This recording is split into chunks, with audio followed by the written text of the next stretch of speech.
మన తండ్రి దేవుని నుండి ప్రభువైన యేసుక్రీస్తు నుండి కృపయు సమాధానము కలుగునుగాక. ఆమేన్.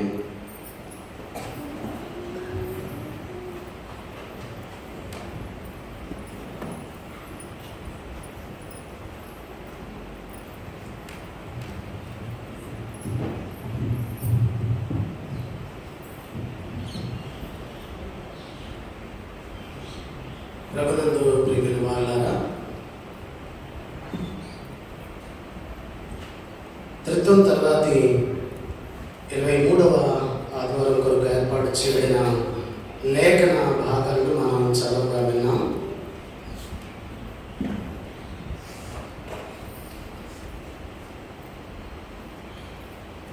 ఈరోజు మన అంశము అధికారులకు లోబడుట దేవునికి ఇచ్చుట అనే అంశంతో దేవుని వాక్యాన్ని మనం ధ్యానం చేసుకుందాం.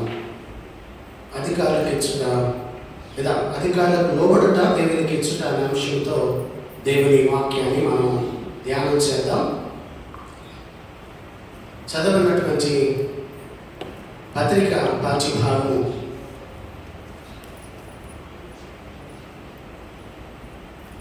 రోమీయులకు రాసిన పత్రిక 13వ అధ్యాయం ఒకసారి మనం గమనిస్తే, ప్రభుత్వ అధికారులకు మనం లోబడి ఉండాలి అనే సత్యాన్ని దేవుడు జ్ఞాపకం చేస్తూ ఉన్నాడు.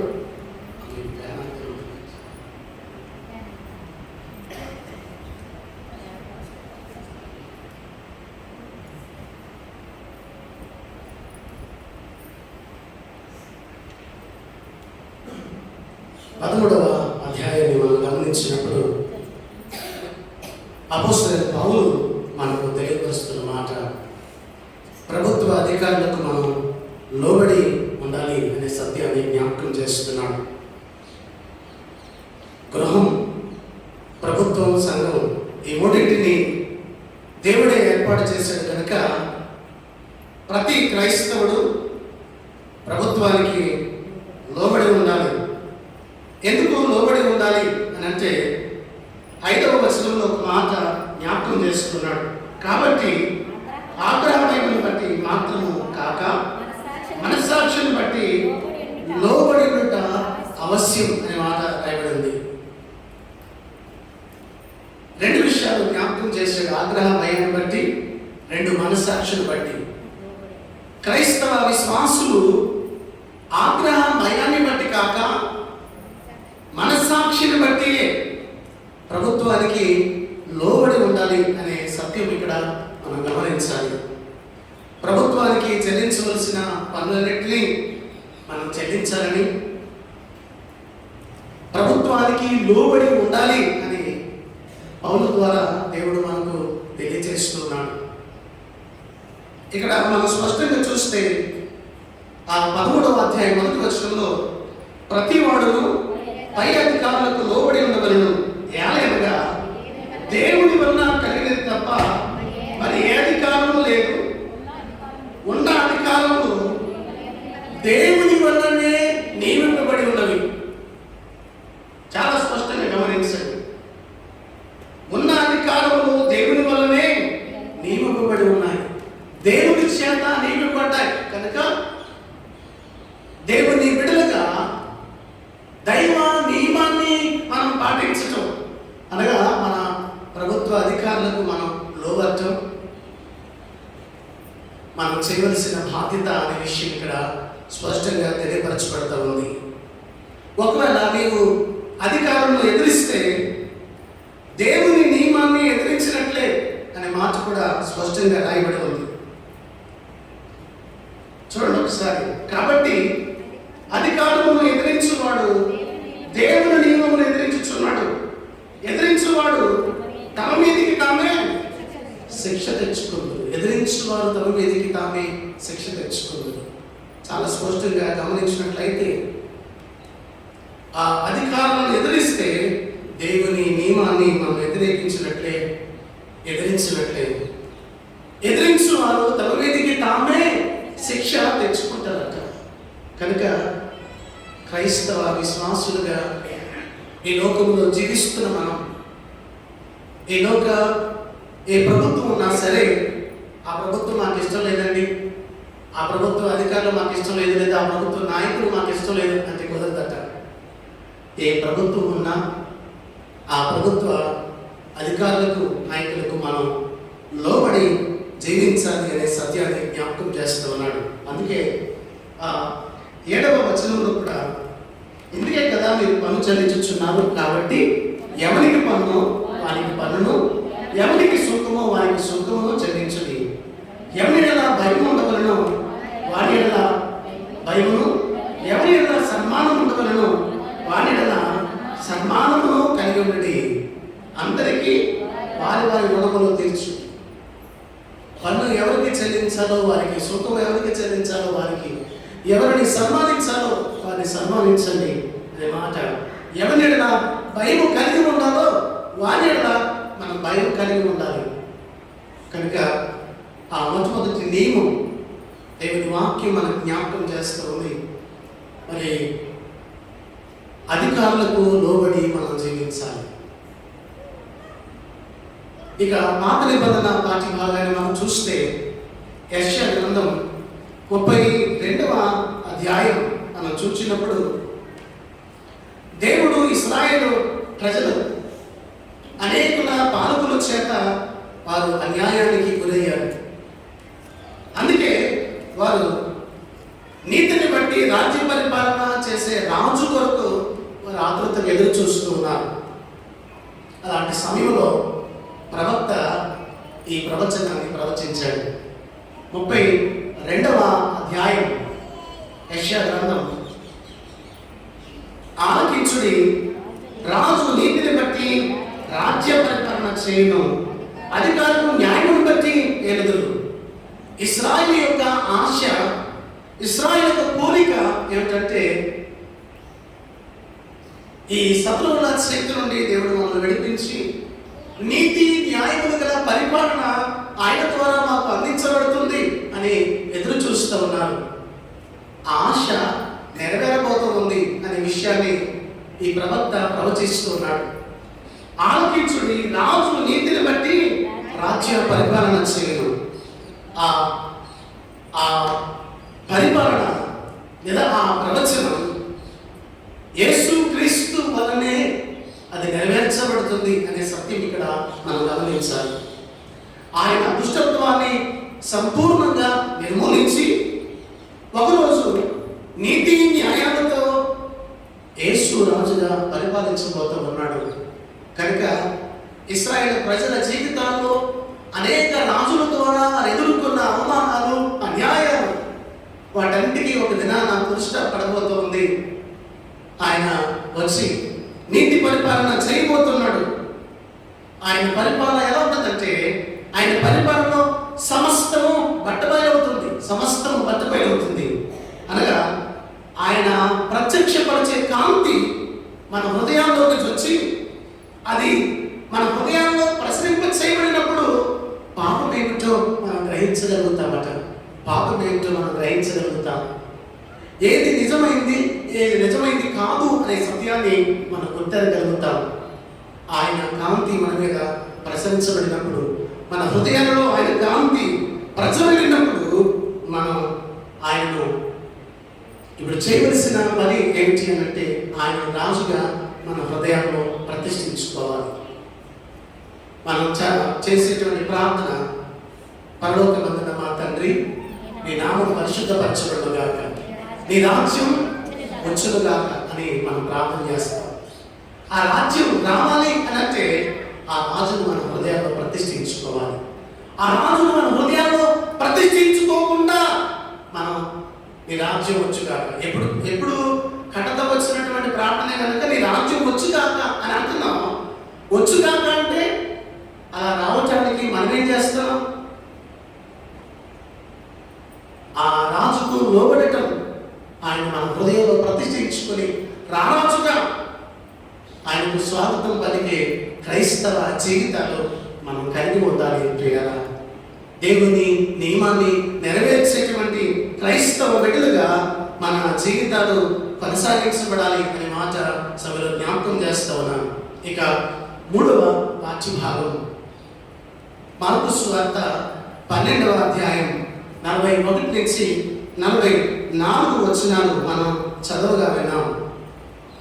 ఈ వాక్య భాగాన్ని మనం స్పష్టంగా గమనిస్తే మరి దేవునికి ఇవ్వటం గురించినటువంటి మాటలు ఇందులో జ్ఞాపకం చేయబడ్డాయి. అక్కడ మనం స్పష్టంగా గమనించినప్పుడు పవిత్ర హృదయంతో సరైన సమర్పణతో ఆమె అర్పించినటువంటి అర్పణ అది ప్రభువు మెచ్చే కానుక అనే మాట నేను జ్ఞాపకం చేస్తా ఉన్నాను. ఆ బీద విధవరాలు వేసిన కానుక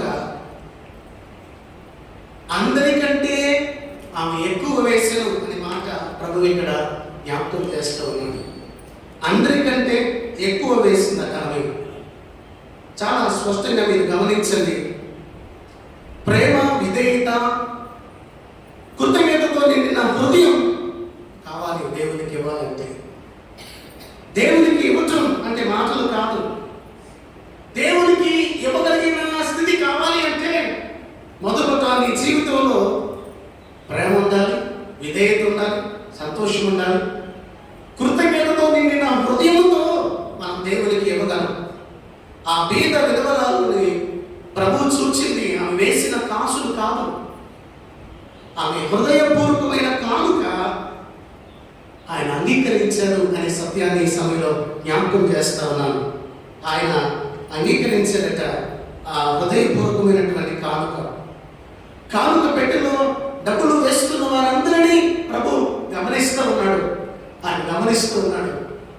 ఆ గమనిస్తూ ఉండగా జరిగినటువంటి కార్యాన్ని మనం స్పష్టంగా గమనిస్తే ప్రభు అక్కడ చెప్పాడు. ఆయన కానుక పెట్టెలో డబ్బులు వేసిన వారందరికంటే ఈ బీద విధవరాలు ఎక్కువ వేసిన మీతో నిశ్చయముగా చెప్పుచున్నాను. ఎందుకంటే వారు తమకు కలిగిన సమృద్ధి నుండి వేసేది కానీ ఈమె లేమిలో తనకు కలిగినంతయు అనగా తన జీవనమంతయు వేసెను అనే మాట. దేవునికి ఇవ్వటంలో ఆమెకున్న సమర్పణ చాలా గొప్పది. ఆ 2 కాసులే ఉన్నాయి ఆమె దగ్గర, ఇక రేపటికి ఏమీ లేవు. తన జీవనమంతయు వేసెను అనే మాట జ్ఞాపకం చేయబడుతుంది. అందరూ కానుకలు వేశారు, బహుశా ఎందుకంటే ఎక్కువ వేశారు, కానీ వారి యొక్క సమృద్ధిలో నుండి వేశారు.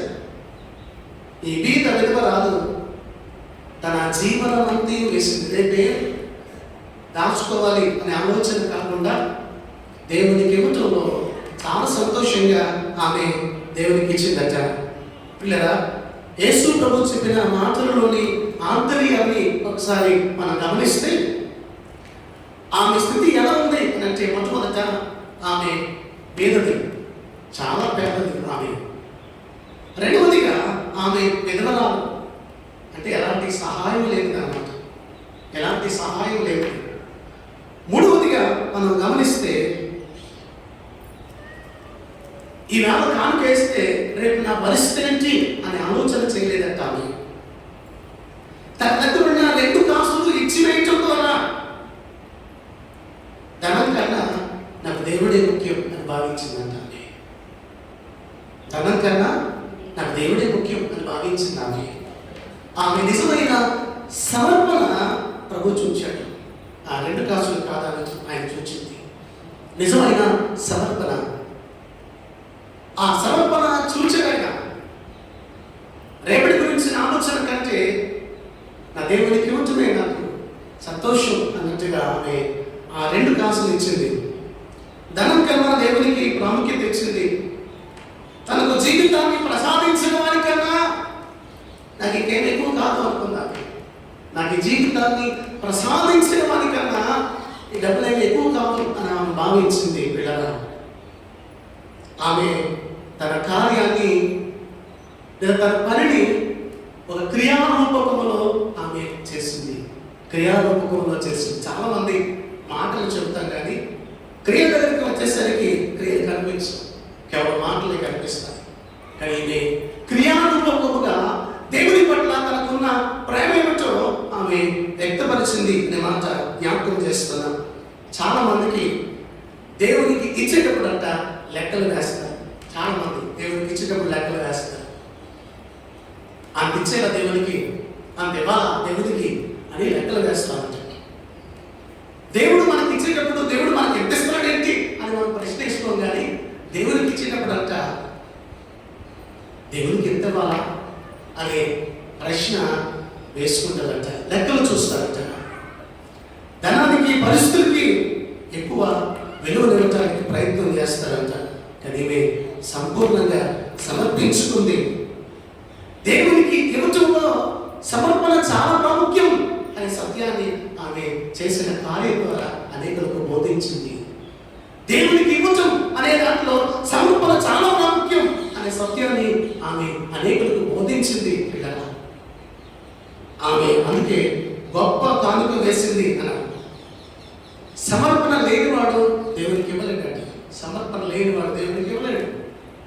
ఎందుకంటే ఆమెకు సమర్పణ లేదు కనుక దేవునికి ఇవ్వటానికి బాధపడతాడంట. ఒక ఆయన చర్చ్ నిర్మాణం జరుగుతూ ఉంటే పాస్టర్ గారు చర్చ్ నిర్మాణానికి కానుకలు ఇవ్వండి అని చెప్పి ఆయన ప్రకటించారు. కొన్ని వారాల తర్వాత తన కుమార్తె ద్వారా ఆయన కానుక పంపించాడు. కానుక పంపించి ఆ కానుక ఆమె వేసింది. దానికోసం ప్రత్యేకంగా పాస్టర్ గారు ప్రార్థన చేశారు.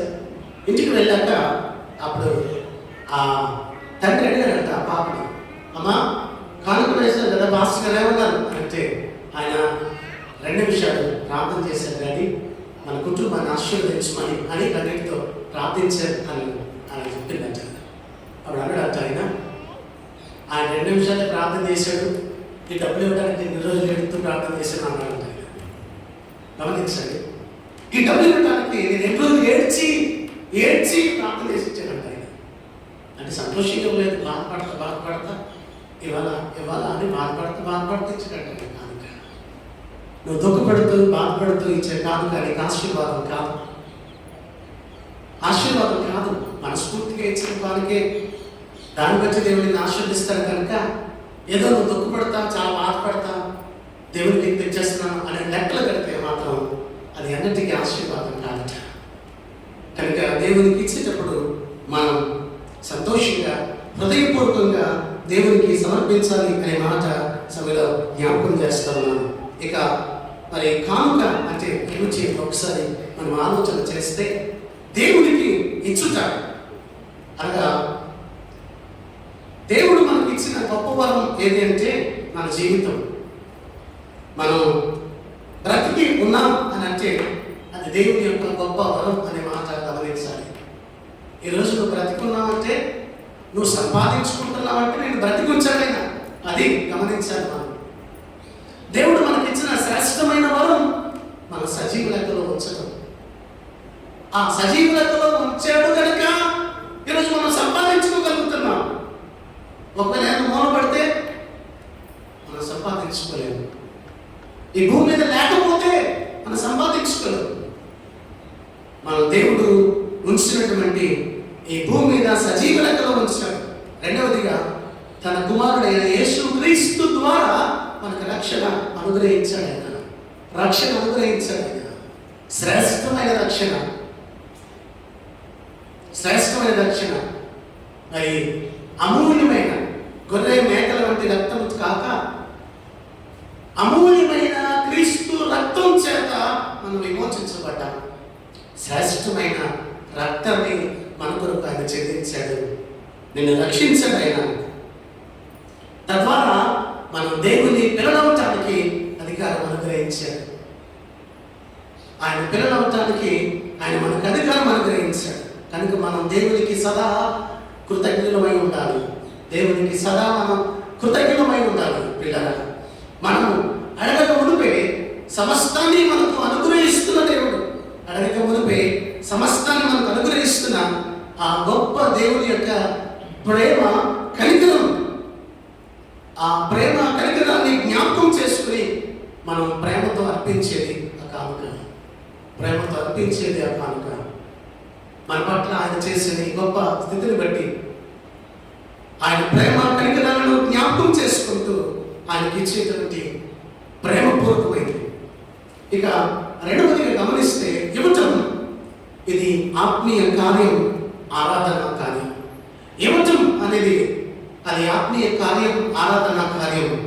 ఇచ్చుట అనేది విశ్వాసి ఆత్మీయంగా దైవారాధనలో పాల్గొని దైవ సన్నిధిని అనుభవించి ఆయన ప్రేమ కనికరాలను గుర్తు చేసుకుంటూ ధ్యానిస్తూ దేవునికి విధేయత చూపుతూ ప్రకటించేందుకు వాస్తవమైన దైవ విధేయత ఆరాధన కార్యం ఏమిటంటే దేవునికి సమర్పించుకోవడం.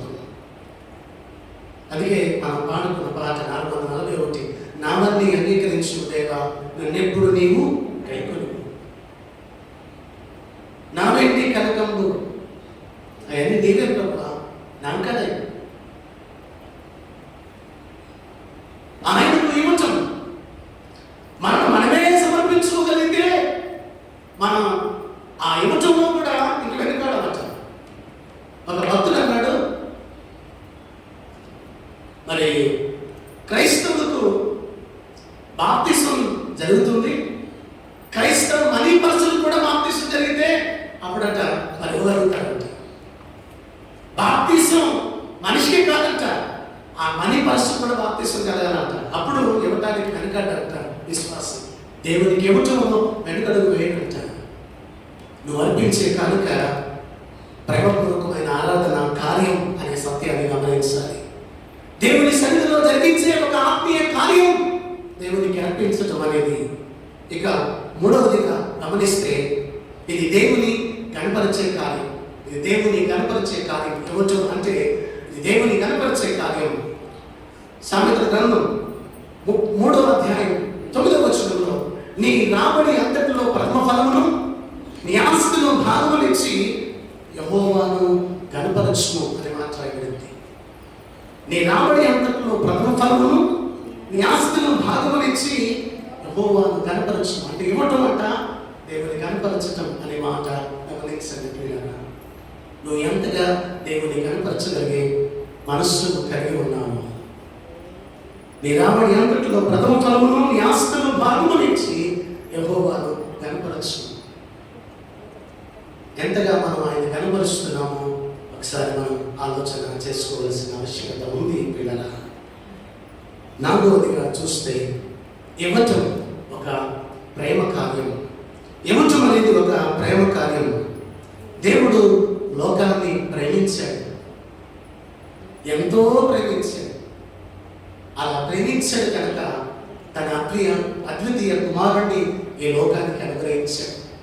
మనం ఆయన ప్రేమించామని కాదు కానీ ఆయనే మనం ప్రేమించాడు. ఆయనే మనం ప్రేమించాడు. దేవుని యొక్క అమితమైన ప్రేమ. నువ్వు ప్రేమిస్తే ఆయన ప్రేమించలేదు. నువ్వు ప్రేమించక ముందే నేను ప్రేమించినట్టు విడిపించడానికి పరలోకం నుండి ఆయన దిగి వచ్చాడు. పిల్లల ఆ గొప్ప ప్రేమను మనం జ్ఞాపకం చేసుకున్నప్పుడు ఇవ్వటం అనేది దేవునికి నీవు దేవుని ఎంతగా ప్రేమిస్తున్నావో తెలియపరచబడుతుంది. దేవునికి ఇవ్వటం నీ ప్రేమ దేవుని పట్ల ఎలా ఉందో నిరూపించబడుతుంది. మంచి సమరయుడు వెళ్తూ ఉన్నప్పుడు ఒక వ్యక్తి దొంగల చేత కొట్టబడి కొరప్రాణంతో ఉన్నప్పుడు అతనికి సబలిక చేసి పోచుకులు అయితే వారికి తీసుకువెళ్ళి అడిచి ఇంకేమైనా నేను ఇస్తాను అని చెప్పి అది చేసిన ఒక ప్రేమ కార్యం ఇవ్వటం అనే మాట అంటే మనం చూస్తున్నాం. అయ్యో పాపం రోడ్డు పక్కన పడిపోయాడు, ఎన్ని దెబ్బలు తగిలాయి అని ఎదురుకు విడిచి వెళ్ళిపోలేదు. సాధారణంగా మనం కేవలం ఆ మనిషిని చూడలే, అయ్యో పాపం అని ఎవరు పిల్లడు అయితే ఎవరు అబ్బాయి అని మాట్లాడుకుంటూ ఉంటాం. కేవలం నిట్టూర్పులతో మనం అయిపోతుంది. కానీ ఆ మంచి సమరయుడు వాని దగ్గరకు వెళ్ళి వాని గాయం కట్టి వానికి కొరకు కొంత ఇవ్వటం అనేది మనం అక్కడ చూస్తూ ఉన్నాం. పిల్లల ఇది ఒక గొప్ప మాదిరి ప్రేమ కార్యాన్ని అతను చేశాడు. ప్రేమించటం చాలా ఖరీదైందంట. ప్రేమించటం చాలా ఖరీదైంది. ఎందుకంటే ఇవ్వకుండా మనం ప్రేమించలేము. ఇవ్వకుండా ప్రేమించలేము. ప్రేమించటం అంటే ఇవ్వటం అనే మాట ప్రేమ చాలా ఖరీదైంది అంటే మనం అనుకుంటామో చాలా ఖరీదైంది అని అనుకుంటాం. ఒకసారి ఆలోచన చేయండి. ఎందుకంటే ఇవ్వకుండా మనం నేను దేవుని ప్రేమిస్తున్నాను అని చెప్పే నువ్వు దేవునికి ఇవ్వకుండా ప్రేమించలేదు. దేవునికి ఇవ్వకుండా ప్రేమించలేదు. ప్రేమించడం అనగా ఇవ్వటం అనే మాట మనం జ్ఞాపకం చేసుకోవాలి. ఇక 6వదిగా చూస్తే ఇది విశ్వాస కార్యం. దేవునికి ఇవ్వటం అనేది విశ్వాస కార్యం. విశ్వాసంలో కార్యం ఆ విశ్వాసం ఇచ్చేది. విశ్వాసం అంటే ఇచ్చేది. క్రియలు లేని విశ్వాసం వ్రతం అని మాట్లాడదు. అంటే విశ్వాసం క్రియలు లేకుండా ఉంటే అది ఒత్తిడిగా ఉంటే మృతంగా ఉంటుందట. మన క్రియలు కలిగి ఉన్నామంటే మన విశ్వాసం కలిగి ఉన్నామని. కనుక ప్రియులారా, విశ్వాసం ఒక కార్యం. అందుకే ప్రభు అన్నారు లూకా సువార్త 6వ అధ్యాయం 38వ వచనంలో, క్షమించుడి అప్పుడు మీరు క్షమించబడదురు, ఈయుడి అప్పుడు మీకు ఇవ్వబడను, మీరు ఏ కొలతతో కొలుతారో ఆ కొలతతోనే మీరు మరలా కొలబడతారని చెప్పాడు ఆయన. ఇవ్వండి మీకు ఇవ్వబడతాయి, ఇవ్వండి మళ్ళీ మీకు ఇవ్వబడుతుంది అంటున్నాడు ఆయన. మనకి గ్రంథం 3వ అధ్యాయంలో జ్ఞాపకం చేస్తున్నాం. ఒక మాట జ్ఞాపకం చేసుకుందాం. మనకి గ్రంథం 3వ అధ్యాయంలో ఒక మాట స్పష్టంగా జ్ఞాపకం చేయబడింది. 10వ వచనం, నా మందిరంలో ఆహారం ఉండినట్లు అదే భాగం మధ్యను మీరు నా మందిరము నిధిలోనికి తీసుకుని రండి, దీన్ని చేసి మీరు నన్ను శోధించకుండా నేను ఆకాశపు వాక్యాలను విప్పి పట్టజాలంత విస్తారముగా దీవెనలు కుమ్మరించుదునని సైన్యములకు అధిపతి యెహోవా సెలవిచ్చుచున్నాడు. ఇవ్వండి మీకు ఇవ్వబడుతుంది. నా మందిరంలో ఆహారం ఉన్నట్లు 10వ భాగం అంతా మీరు నా మందిరం నిధిలోకి తీసుకురండి, దీన్ని చేసి మీరు నన్ను శోధించగలరా, దీన్ని చేసి మీరు నన్ను శోధించగలరా, నేను ఆకాశపు వాక్యములను విప్పి పట్టజాలని విస్తారమైన దీవెనలు ఆయన మన మీద కుమ్మరిస్తానంటున్నాడు. ఆయనకిచ్చి ఆయన శోధించమంటున్నాడు ఆయన.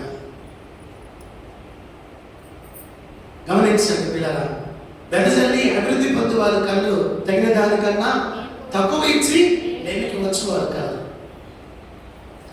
ఇవ్వటం అనేది నీ విశ్వాస జీవితాన్ని అది జ్ఞాపకం చేసుకుంది అనే మాట ఈ సభలో మనం గమనించాలి పిల్లరా. ఇవ్వటం, దేవునికి ఇవ్వటం అనేది నీ విశ్వాసాన్ని అది తెలియజేస్తుంది. కాల్గేట్ యజమాని అతడు తన ఇవ్వటం అనే క్రియ ప్రారంభించాడట. మొట్టమొదట అతను చిన్న వయసులో ఉన్నప్పుడు ఒక వాడ ప్రయాణంలో వెళ్తూ ఉంటే ఆ వాడలో ఉన్న కెప్టెన్ ఒక మాట చెప్పాడట.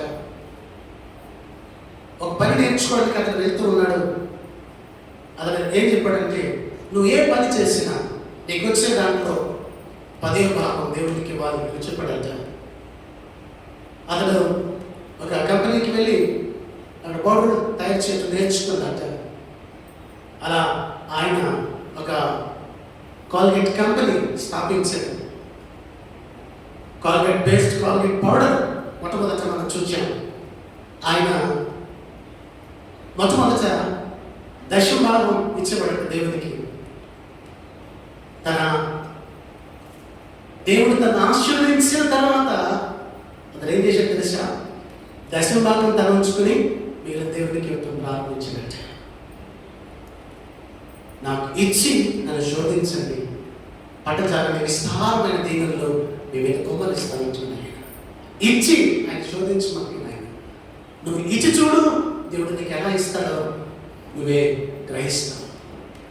పిల్లలు గమనించండి, చాలాసార్లు మనం దేవునికి ఇచ్చేటప్పుడు 10 రకాలుగా ఆలోచనలు చేస్తాం. అన్నిటికీ ఖర్చు పెడతాం, కానీ దేవుని దగ్గరికి వచ్చేటప్పటికే చాలా పిసినరిగా ఉంటాము. అన్ని దగ్గర అన్నిటికీ వెచ్చిస్తాం. ఒకవేళ ఈరోజు 1000 రూపాయలు మాట్లాడినా కొంటాం, 500 చేపైనా కొంటాం,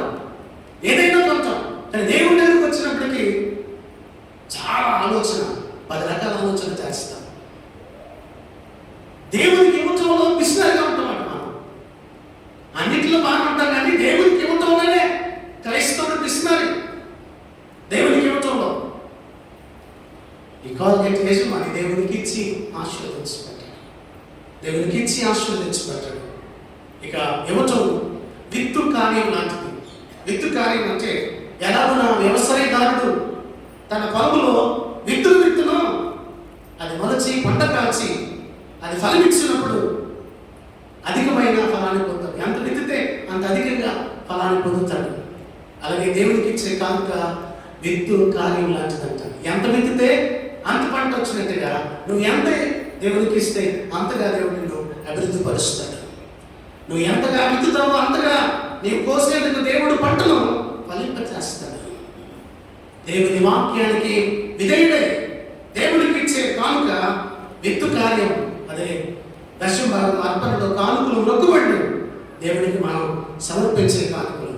పిల్లలు మనం ఎంతగా దేవుడికి కల్పిస్తామో అంతగా దేవుడి నుండి మనం పొందుతాం అనే మాట మనం గమనించాలి. అందుకే పౌలు కొరింథీ సంఘాన్ని ప్రేమతో ప్రోత్సహిస్తూ అంటున్నాడు.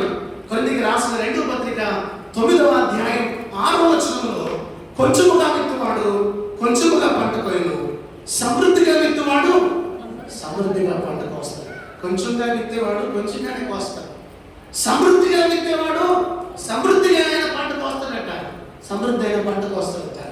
ఇది మనం ఇవ్వకపోవటం చేత ఆస్వాదించబడలేదేమో ఒకసారి మనం ఆలోచన చేసుకోవాలి.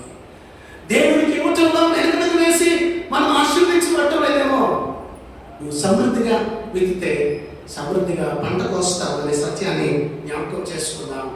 126 కీర్తన 5వ వచనంలో, కన్నీళ్లతో విడిచి విత్తువాడు సంతోషగానంతో పంట కోయును. సంతోషగానంతో. గమనించండి దేవుని బిడ్డలారా, ఇవ్వటం విత్తు కార్యంతో పోల్చబడింది. ఇక 8వదిగా చూస్తే ఇవ్వటం అనేది ఇది ఒక సంతోష కార్యం. ఇవ్వటం అనేది ఒక సంతోష కార్యం. దైవ సన్నిధికి విశ్వాసులకు పవిత్రమైంది, సంతోషకరమైంది. దైవ సన్నిధిలో విశ్వాసి దైవ సమాసంలో ఆనందిస్తారు కనుక ఆయన నామాన్ని కీర్తిస్తూ ఆయన చేసిన గొప్ప కార్యాలను జ్ఞాపకం చేసుకుంటూ ప్రేమతో సంతోషంతో ఆయనకు అర్పిస్తాడు. ప్రేమతో సంతోషంతో అర్పిస్తాడట. నువ్వు పొందిన మేలును, దేవుడు నీ పట్ల చేసిన కార్యాలు. ఈరోజు సజీవ లెక్కలో ఉండి దేవుని సన్నిధిలో మనం ఆరాధిస్తూ ఉన్నాం. ఈ సెకండ్ వేవ్లో చాలామంది ప్రమాదం కోల్పోయారు. వారికంటే మనం గొప్పవారు కాదు. దేవుని మహాకృప మన మీద ఉంచబడింది కనుక ఈరోజు సజీవ లెక్కలో ఉండి దైవ సన్నిధిలో ఆరాధిస్తున్నాం. మరికొద్ది సమయంలో ఆయన మనకు చేసిన త్యాగ కార్యాన్ని జ్ఞాపకం చేసుకోవడానికి పరిశుద్ధ బలను మనం సమీపించబోతున్నాం. దైవ కార్యం, ప్రేమ కార్యం మనం జ్ఞాపకం చేసుకోబోతున్నాం. దేవుడు నీ పట్ల చేసిన ప్రతి మేలు, ప్రతి ఆశీర్వాదం మనం జ్ఞాపకం చేసుకుని దేవునికి మనం కానుక అర్పించాలి అనే మాట జ్ఞాపకం చేస్తూ ఉన్నాను. వీళ్ళగా మరి కానుకలు ఎలా ఇవ్వాలి అనే ఒక మాట మనం గమనిస్తే, దేవుడికి ఇచ్చే కానుక ప్రేమపూర్వకంగా ఇవ్వాలి. ప్రేమపూర్వకంగా ఇవ్వండి. బాధపడతా మాత్రం ఇవ్వద్దు, ప్రేమపూర్వకంగా ఇవ్వండి. 2వదిగా చూస్తే దేవుడికి ఇచ్చే కానుక కొరింథీకి రాసిన 2వ పత్రిక 9వ అధ్యాయం 5వ వచనంలో ధారాళంగా ఇవ్వండి అనే మాట జ్ఞాపకం చేస్తున్నాను. ధారాళంగా ఇవ్వండి. 3వదిగా దేవుడికి ఇచ్చే కానుక కొరింథీకి రాసిన 2వ పత్రిక 8:4లో మాసిదోనియా సంఘం ఇచ్చిన కానుక ఇష్టపూర్వకంగా ఇచ్చారంట. వారు ఇష్టపూర్వకంగా వారిని ఇస్తామని ప్రతిమాని మరి ఇచ్చారంట. మాసిదోనియా సంఘం ఇష్టపూర్వకంగా ఇవ్వాలి దేవునికి ఇచ్చే కానుక. నువ్వు దేవునికి ఇచ్చే కానుక ఇష్టపూర్వకంగా ఉండాలి అనే మాట జ్ఞాపకం చేస్తున్నా. 4వదిగా నువ్వు అభివృద్ధి చెందిన కొలది నువ్వు దేవునికి ఇవ్వాలి. అభివృద్ధి చెందిన కొలది నువ్వు ఎంతగా అభివృద్ధి చెందుతున్నావో అంతగా దేవునికి ఇవ్వాలి. ఎంతగా అభివృద్ధి చెందుతున్నావు. ఒకవేళ గత నెల నీ జీవితం 20,000 కానీ ఇప్పుడు 30,000 అయింది అనుకోండి, ఇంకా అదే ఇస్తా ఉంటావా?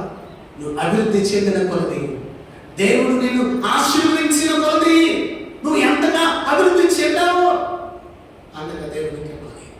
మరి నేను అభివృద్ధి పరిచిన వాడు దేవుడే కనుక దేవుడు నేను అభివృద్ధి పరచగా నువ్వు దేవునికి ఇవ్వటం ఇచ్చేవారిగా ఉండాలి. చిన్న పిల్లవాడు ప్రభువుకు ఆయన చేతికి మరి ఇచ్చినటువంటి 5 రొట్టెలు 2 చేపలు గమనిస్తే అతను 12 గంపల నిండా పొందగలిగాడు. 5 రొట్టెలు 2 చేపలు ప్రభు చేతిలో పెట్టాడు. 12 గంపలు అతను ఇచ్చి కొద్ది దేవుడు ఆశీర్వదిస్తాడు. పిల్లగా 12 గంపలు పొందగలిగాడు. ఈ దేవుని బిడ్డలాగా ఒక మాట నేను జ్ఞాపకం చేస్తాను. నువ్వు ఇచ్చే కానుక ఎలా ఇస్తున్నావు, లేదా ఆ కానుక ఇచ్చేటువంటి స్థితి ఒకసారి మనం ఆలోచన చేస్తే దావీదు అంటాడు చాలా స్పష్టంగా. ఒక్కసారి చదువుతాం. మొదటి దినవృత్తాంతాల గ్రంథం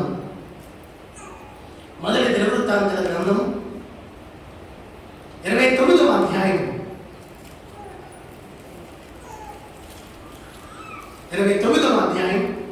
14వ వచనం ఒకసారి చదువుతాం.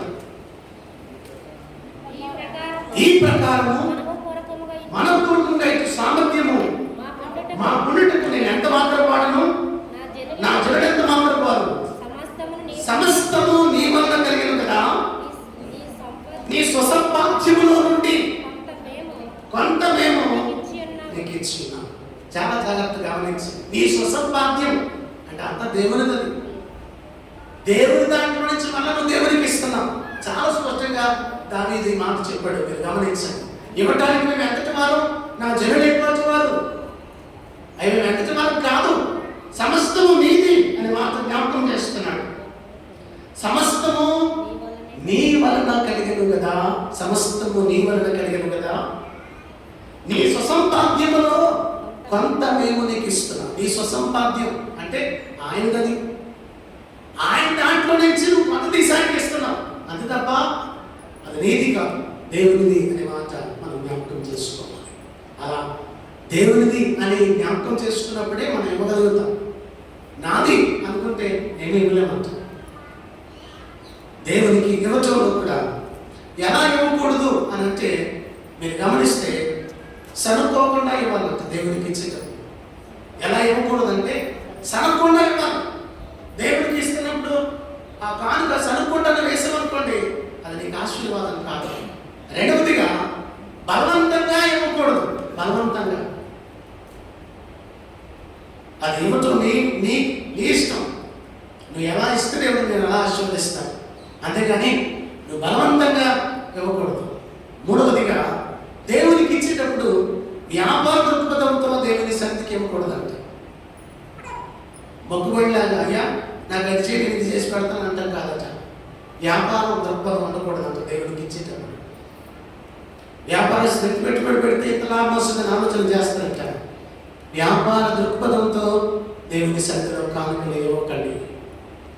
నాలుగవదిగా భిక్షగానికి ఇచ్చినట్లుగా దేవునికి ఇవ్వద్దు. భిక్షగానికి ఇచ్చినట్లుగా దేవునికి ఇవ్వద్దు. నువ్వు దేవునికి ఇచ్చేది శ్రేష్టమైనదై ఉండాలి. మారని నోట్లు, చిరిగిపోయిన నోట్లు దేవుని సన్నిధికి వస్తున్నాయి. నేను మళ్ళా జ్ఞాపకం చేస్తాను. మారని నోట్లు, చిరిగిపోయిన నోట్లు దేవుని సన్నిధికి వస్తున్నాయి. మనం దేవుని సన్నిధికి ఇచ్చేటప్పుడు శ్రేష్టమైనది వాళ్ళ. ఎవడన్నా నువ్వు ఏదైనా కొంటే ఒక 100 రూపాయలు చిరిగిపోయిన కాకపోతే మనం ఇచ్చుకుంటామా? బాయ్ చిరిగిపోయింది ఒకటి అని అంటాం. మరి దేవునికి ఇచ్చేటప్పుడు నువ్వు కానుక వేయకపోయినా పర్వాలేదు, కానీ దేవుని సన్నిధిలో వేసే కానుక చిరిగిపోయింది, పనికిరానిది దేవునికి వేయద్దు దయచేసి. అది మనకు ఆశీర్వాదం కాదు. దేవునికి ఇచ్చింది శ్రేష్టమైనది వాళ్ళ పిల్లల. ఎందుకు ఆ 2 కాసులు వేసిన ఆ విధవరాన్ని ప్రభువు ప్రశంసించాడు అని అంటే చాలా హృదయపూర్వకంగా శ్రేష్టంగా ఇచ్చింది కానుక. దేవుని సన్నిధికి ఇచ్చేదేది కూడా నువ్వు శ్రేష్టంగా ఇవ్వాలి తప్ప ఏదో ఇస్తున్నావు ఏదైతే ఉందో అని అనుకోవద్దు పిల్లల. నువ్వు ఇచ్చే నోటును ఒకసారి పరిశీలన చేసుకోండి. అది మంచిదా కాదా, చిరిగిపోయిందా, ఎందుకు పనికిరాందా? అలాంటి నోట్లు ఇక్కడ వేయటం కాదు, దేవుని సన్నిధిలో వేయటం కాదు. ఆ నోట్లు ఇక్కడ వేస్తే నువ్వు దేవునికి ఎంత ప్రాముఖ్యత ఇస్తున్నావో జ్ఞాపకం చేసుకున్నావు. శ్రేష్టమైంది దేవునికి ఇవ్వటం ఆశీర్వాదం అనే మాట జ్ఞాపకం చేస్తున్నాను. నీకు ఇచ్చే ఆశీర్వాదం శ్రేష్టమైనవే ఇస్తున్నాడు. ఆయన శ్రేష్టమైనవే ఇస్తున్నాడు. అందులో ఏం కల్తీ లేదు.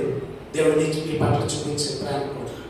నువ్వు దేవుని పట్ల అలాంటి ప్రేమ ఎందుకు చూపించలేకపోతా ఉన్నావు? చివరిగా ఒక ఉపమానాన్ని జ్ఞాపకం చేసి ముగిస్తాను. ఒక గ్రామంలో ధర్మి అనే రైతు ఉన్నాడు. ఆ రైతు తన పొలం దున్నుతున్నప్పుడు ఒక పక్క ఎద్దుల్ని మరొక పక్క తన భుజం మీద పెట్టుకుని పొలం దున్నుతున్నాడు. ఒక ఆయన చూశాడు, ఇది చేతస్థమా లేకపోతే విశ్రాంతమా అనుకున్నట్ట. అనుకుని ఉండబట్టలేక అడిగాడు, ఏమంటే ధర్మయ్య గారు, ఏంటి ఒక ఎద్దుతో దున్నుతున్నారు, ఇంకో ఎద్దు ఏమైంది అని అడిగాడట. అప్పుడు ఆయన చెప్పాడట, అయ్యా నేను ఒక ఎద్దుతో దున్నడానికి గల కారణం ఏంటంటే మన చర్చ్ నిర్మాణం జరుగుతుందని పాస్టర్ ప్రకటించినప్పుడు మీరందరూ మీకున్న కానుకలన్నీ ఇచ్చారు, నా దగ్గర ఏమీ లేదు. అప్పుడు నేను ఆలోచన చేశాను, 2 ఎడ్లలో ఒక ఎడ్లను అమ్మేశాను. ఆ ఎడ్లను అమ్మి ఆ వచ్చిన డబ్బులు కానుకగా ఇచ్చాను. మీకున్న దాంట్లో మీరు ఇవ్వగలిగారు, నాకున్న దాంట్లో నేను ఇవ్వాలని ఆలోచన చేసుకుని ఆ ఎద్దును అమ్మి ఆ ఎద్దును అమ్మిన కానుకంతా నిర్మాణానికి ఇచ్చానండి అని చెప్పాడట. అలా అతను కష్టపడ్డాడు. ఆ సంవత్సరం పంట చాలా బాగా పండింది. మరునాటి సంవత్సరం ఆ పంట పండి అతను ఒక ట్రాక్టర్ కొనుక్కున్నాడు. ఎద్దులతో దున్నేటువంటి ఆ ధర్మయ్య ఒక ట్రాక్టర్తో తన వ్యవసాయం చేసుకోవడానికి దేవుడు ఆశీర్వదించాడు. కారణం ఏమిటంటే దేవునికి ఇవ్వటానికి మనస్ఫూర్తిగా అంగీకరించి తనకున్న దాన్ని అమ్మి దేవునికి ఇవ్వటానికి ఇష్టపడ్డాడు. అందరూ ఇచ్చారు, నేను కూడా ఇవ్వాలి, నా దేవునికి ఇవ్వాలి, నేను ఇవ్వగలను అని ఆలోచన చేసి చివరికి తన వ్యవసాయం ఉపయోగించుకునే ఎద్దునే అమ్మేశాడట. మరునాటి సంవత్సరం దేవుడు తను ఆశీర్వదించి ఒక ట్రాక్టర్ కొనుక్కోగలిగాడు. దేవుని యొక్క గొప్ప ఆశీర్వాదం చేత వీళ్ళగా మనం దేవునికి ఇవ్వటం ద్వారా దేవుడు మనకు సమృద్ధిని ఇవ్వగలిగేవాడు అనే సత్యాన్ని జ్ఞాపకం చేస్తున్నాం. కనుక ఆయనకు ఏ విధంగా మనం ఇవ్వగలుగుతున్నాం, ఇచ్చేవారంగా మనం ఉండాలని దేవుడు కోరుతున్నాడు. అలా ఇచ్చి ఆశీర్వదించబడతాం. అలా ఆశీర్వదించబడటానికి పరిశుద్ధాత్మ దేవుడు తన కృప మనందరికీ అనుగ్రహించును గాక. ఆమేన్. సమస్త జ్ఞానములకు ఇచ్చిన దేవుని సమాధానం యేసుక్రీస్తు వలన మన హృదయములకు మన తలంపులకు కావలి ఉండును గాక. ఆమేన్.